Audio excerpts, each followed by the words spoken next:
Saudi Arabia umatake sa Iran at Houthis. Sunod sa ating balita, China tumutulong sa Iran laban kay President Trump. At yan ang aalamin natin sa JP Amazing Stories. Opisyal nang pumasok ang Saudi Arabia sa lumalawak na labanan matapos nitong maglunsad ng malawakang airstrikes laban sa Houthi forces na kaalyado ng IRGC sa Yemen. Pangunahing target ng Royal Saudi Air Force ang telecommunications facilities sa Hodeidah Port na umano'y ginagamit ng Houthis para sa kanilang military communications at coordination. Ang operasyon ay isinagawa matapos ang magkakasunod na pag-atake sa mga Saudi vessel at oil tanker na dumadaan sa Red Sea at Bab al-Mandab. May mga pag-atake rin umanong nagmula sa Iran, kaya naharap ang Saudi Arabia sa banta mula sa dalawang direksyon, mula sa Iranian forces at mula sa Houthis sa Yemen.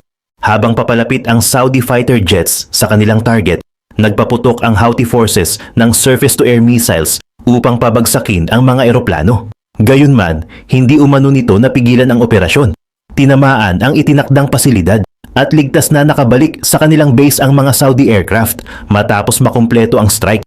Matapos ang pag-atake, naglabas ng pahayag ang Houthi leadership at inaming ang Saudi strikes ay tugon sa mga pag-atake nila sa mga barko ng kaharian.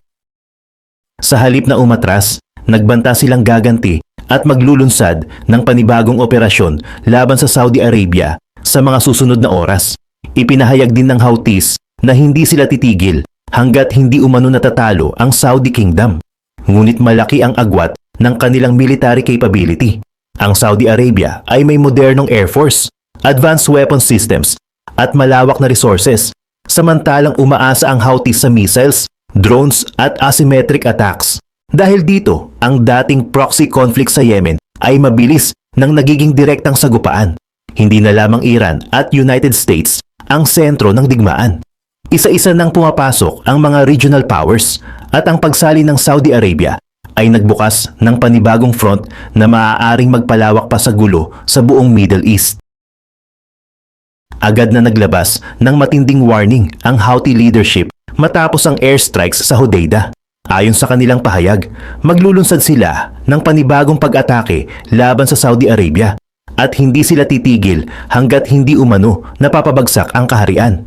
Ipinagmalaki rin ng Houthis ang mga nauna nilang pag-atake sa Saudi vessels at oil tankers na dumadaan sa Red Sea at Bab al-Mandab. Para sa kanila, bahagi ito ng mas malawak na kampanya laban sa Saudi Arabia at sa mga bansang sumusuporta sa United States. Posibleng gumamit muli ang Houthis ng ballistic missiles, attack drones at explosive boats para tamaan ang mga port, oil facilities, airports at military bases ng Saudi Arabia. Dahil malapit ang Yemen sa southern border ng kaharian, mabilis silang makapaglulunsad ng surprise attacks kahit limitado ang kanilang air power.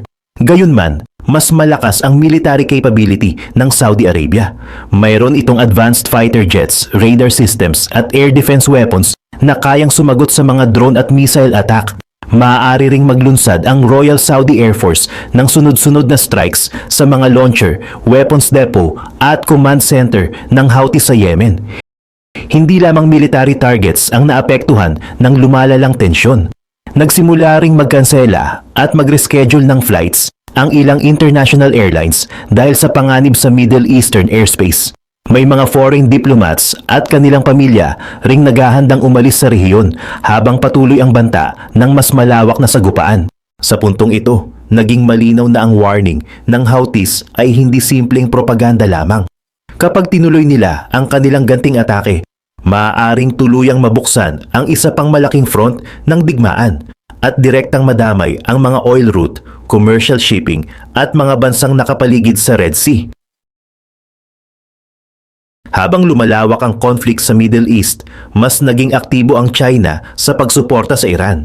Ayon sa ulat, hindi na lamang weapons at military equipment ang ipinapadala ng Beijing. May military advisors, intelligence officers, radar systems, cyber specialists, at iba pang resources na rin umanong tumutulong sa IRGC. Malaking pagbabago ito mula sa dating posisyon ng China na defensive support lamang ang kanilang ibinibigay. Noon, nakatuon umano ang tulong sa air defense systems at proteksyon ng Iranian territory. Ngayon, ginagamit na rin ang Chinese intelligence at satellite capabilities para subaybayan ang galaw ng American troops at military assets sa Bahrain, Kuwait, United Arab Emirates at iba pang bahagi ng rehiyon. Tinutulungan din umano ng China ang Iran sa drone operations at sa pagtukoy ng posibleng targets. Dahil dito, hindi na maituturing na simpleng supplier lamang ang Beijing. Unti-unti na itong nagiging direktang bahagi ng military strategy ng IRGC laban sa United States at sa mga kaalyado nito.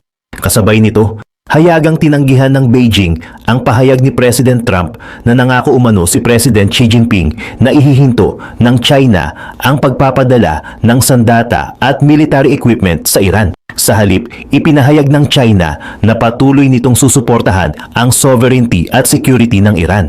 Posibleng may kaugnayan din ang mas agresibong posisyon ng China sa mga pag-atake ng United States sa railway networks ng Iran. Mahalaga ang mga rutang ito sa pagdadala ng military supplies mula China at Russia. Nang masira ang ilang bahagi ng network, direktang naapektuhan ang kanilang supply line papasok sa Iranian territory. Gayunman, hindi pa malinaw kung hanggang saan handang makialam ang China. Hindi nito kailangang magpadala agad ng ground troops para magkaroon ng malaking epekto sa labanan. Sa pamamagitan ng intelligence, radar technology, cyber support at weapon supply, kaya nitong palakasin ang kakayahan ng Iran habang iniiwasan ang direktang sagupaan sa United States. Sa paglalim ng suporta ng China, hindi na lamang regional war ang kinakaharap ng Middle East.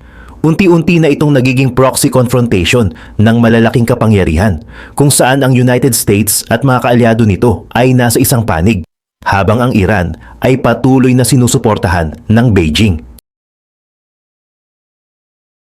Habang nagbibigay ng military support ang China, lalo namang pinalawak ng US military ang saklaw ng kanilang operasyon sa loob ng Iran. Hindi na lamang southern areas ang tinatamaan. Umabot na ang mga strike sa central, western at northern regions ng bansa. Isa sa pangunahing target ang Bandar Abbas, kung saan matatagpuan ang mahahalagang port at military facilities ng Iran. Kasabay nito, nagpatuloy ang mga pag-atake sa iba pang IRGC positions, weapons depots, missile sites at drone facilities na ginagamit sa operasyon laban sa American forces at mga kaalyado nito. Pero nagbago ang strategy ng United States. Hindi na lamang ballistic missile launchers at military equipment ang kanilang tinatarget. Sinimulan na rin nilang bombahin ang internal security forces ng Iranian regime. Mga unit na ginagamit upang bantayan ang mga lungsod at supilin ang mga protester sa loob ng bansa. Tinamaan din ang isang pangunahing security building malapit sa border crossing sa pagitan ng Iran at Iraq. Nasa Iranian side ito at ilang metro lamang ang layo mula sa Iraqi territory. Ayon sa US officials, legitimate military target ang pasilidad dahil ginagamit ito ng armed security forces ng Iran. Kasunod nito, lumawak pa ang strikes sa mga ground forces at regular army units. Ang mga sundalong nananatili sa kanilang base at checkpoints ang itinuturing na huling depensa ng Iranian leadership habang nagtatago ang matataas na opisyal at military commanders. Layunin ng bagong strategy na sirain ang command structure mula sa ibaba. Kapag nawala ang security units, ground forces at mga tauhang nagpapatupad ng utos sa mga lansangan, mas mahihirapan ang Iranian leadership na panatilihin ang kontrol sa bansa. Hindi na lamang pagwasak sa missiles at drones ang operasyon. Direktang tinatarget na ngayon ng United States ang mga puwersang nagpoprotekta sa Iranian regime. Habang nagpapatuloy ang strikes sa iba't ibang bahagi ng Iran, mas lumiliit ang ligtas na lugar para sa IRGC at sa natitirang military leadership nito. Mula sa mga military base at security facilities, kumalat ang mga pag-atake sa mas maraming lalawigan ng Iran. Halos sabay-sabay na iniulat ang strikes sa southern, central, western at northern areas. Dahilan para mahirapan ang Iranian forces na tukuyin kung aling rehiyon ang susunod na tatamaan. Sa southern Iran, patuloy na binumba ang Bandar Abbas, isang mahalagang port city na ginagamit sa military logistics at paggalaw ng supplies. Tinamaan din ang mga lugar malapit sa Jask at Chabahar, na parehong mahalaga sa coastal operations ng Iran at sa access nito sa Gulf of Oman. Sa southwest, may mga pag-atake ring iniulat sa Avaz at iba pang bahagi ng Khuzestan Province. Mahalaga ang rehiyong ito dahil naroon ang maraming oil facilities, military installations at transport routes na ginagamit ng Iranian forces. Umabot din ang strikes sa Yazd at Isfahan sa central Iran. Lalong naging sensitibo ang pag-atake sa Isfahan dahil kilala ang lalawigan bilang lokasyon ng mahahalagang nuclear at military facilities. Dahil dito, napilitan ang Iranian Air Defense Units na bantayan hindi lamang ang border regions kundi pati ang sentro ng bansa. Tinamaan din umano ang Qeshm Island malapit sa Strait of Hormuz. Strategic ang isla dahil malapit ito sa pangunahing shipping route at sa mga military position na nagbabantay sa pagpasok at paglabas ng mga barko sa makipot na daanan. Hindi rin nakaligtas ang Northern Iran. May mga strike na iniulat sa Gilan Province, isang rehiyong dati ay hindi kabilang sa pangunahing targets. Ipinakita nito na kaya nang abutin ng attacking forces ang halos anumang bahagi ng Iranian territory. Kasabay ng paglawak ng attacks, muling na-activate ang air defense systems sa Tehran. Ilang beses na namataan ang defensive activity sa silangang bahagi ng capital habang sinusubukan ng Iranian forces na harangin ang mga papalapit na hostile targets. Sa dami ng sabay-sabay na tinatamaan, napilitan ng Iran na hatiin ang natitira nitong air defense systems at military resources. Habang pinoprotektahan nila ang Tehran, nakalantad naman ang mga port, weapons depot, missile facilities at base sa ibang lalawigan. Dahil hindi nito mapigilan ang sunod-sunod na strikes sa sariling teritoryo, inilunsad ng Iran ang counter-attack laban sa mga bansang kinaroroonan ng American military assets. Pinuntirya ng missiles at drones ang Jordan, Bahrain at Erbil sa Iraq. Unang nagpadala ang Iranian forces ng maraming drones upang guluhin at subukang i-overwhelm ang air defense systems. Sinundan ito ng ballistic missiles na nakatutok sa military facilities at iba pang strategic locations na konektado sa United States. Sa Bahrain, agad na pinatunog ng Ministry of Interior ang mga warning siren. Pinayuhan ang mga residente na manatiling kalmado at pumunta sa pinakamalapit na safe area habang papalapit ang mga hostile targets. Makalipas ang ilang sandali, 3 pagsabog ang iniulat malapit sa Naval Support Activity Bahrain. Marami sa mga ipinadalang sandata ang naharang, pero may isang projectile na nakalusot at tumama sa target area. Kasabay nito, sinalakay din ang Erbil International Airport sa Iraq. Nauna ang wave ng drones bago dumating ang ballistic missiles. Gumamit ang American forces ng SeaRAM defense system. Ngunit dahil sa dami ng magkakasunod na pag-atake, may ilang missiles na nakalusot at nagdulot ng mga pagsabog at makapal na usok sa airport. Nakatanggap din ang Jordan ng panibagong missile threat. Dahil dito, napilitang manatiling naka-high alert ang mga air defense units habang binabantayan ang airspace at mga military facility na maaaring maging susunod na target. Ipinakita ng counter-attack na hindi lamang sa loob ng Iran magaganap ang labanan. Handa ang Iranian regime na palawakin ang conflict sa mga kalapit na bansa upang mapilitang hatiin ng United States ang military resources nito sa iba't ibang base. Pero inilagay rin ng operasyong ito sa panganib ang mga civilian area.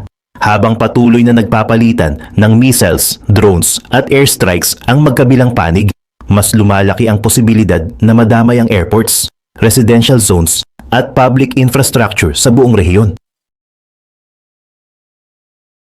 Habang lumalaki ang panganib sa civilian areas, mas lalo pang naging delikado ang sitwasyon nang ilipat ng IRGC ang ilang military assets sa loob mismo ng mga komunidad.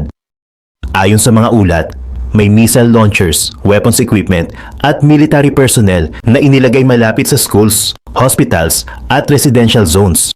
Sa Arak, isang IRGC basage base umano ang matatagpuan sa loob ng isang school compound. Tinakpan at nilagyan ng tape ang mga bintana habang nananatili sa loob ang mga armadong tauhan.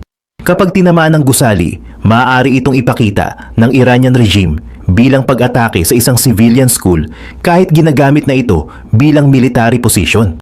Hindi lamang schools ang ginamit bilang cover. Sa Tehran, may mga natitirang ballistic missile launchers na inilagay sa gitna ng civilian areas.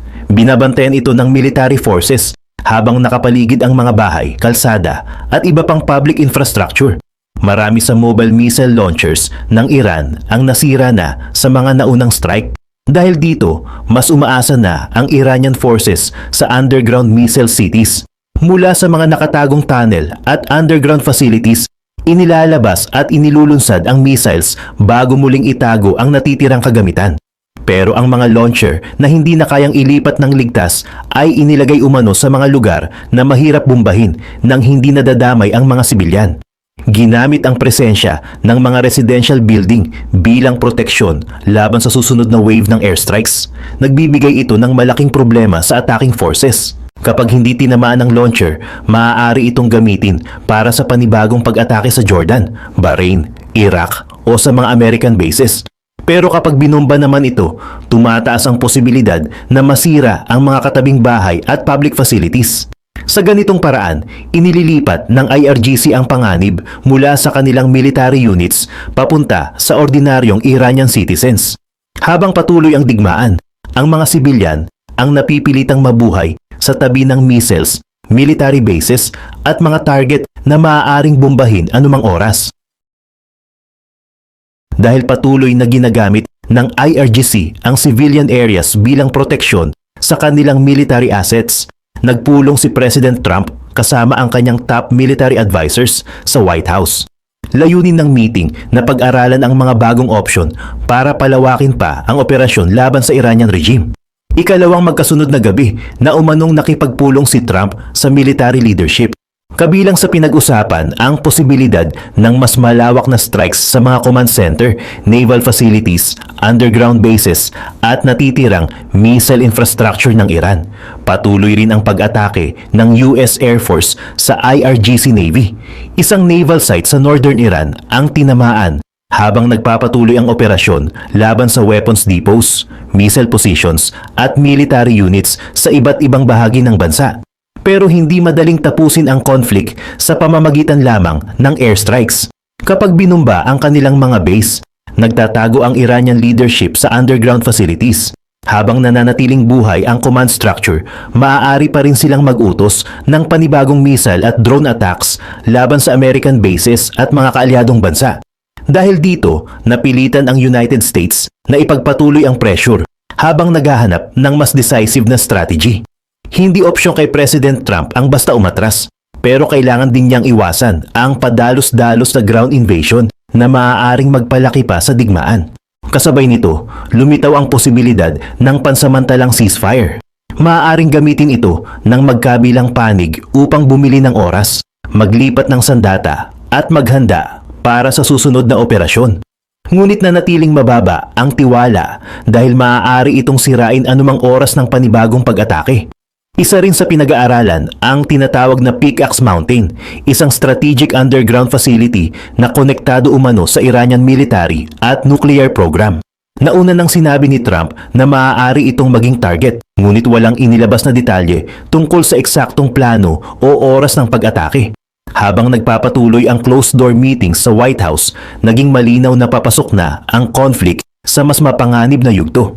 Ang susunod na desisyon ni Trump ang magtatakda kung mananatili sa air campaign ng United States, tatanggap ng pansamantalang ceasefire o maglulunsad ng mas malawak na operasyon para tuluyang pahinain ang Iranian regime.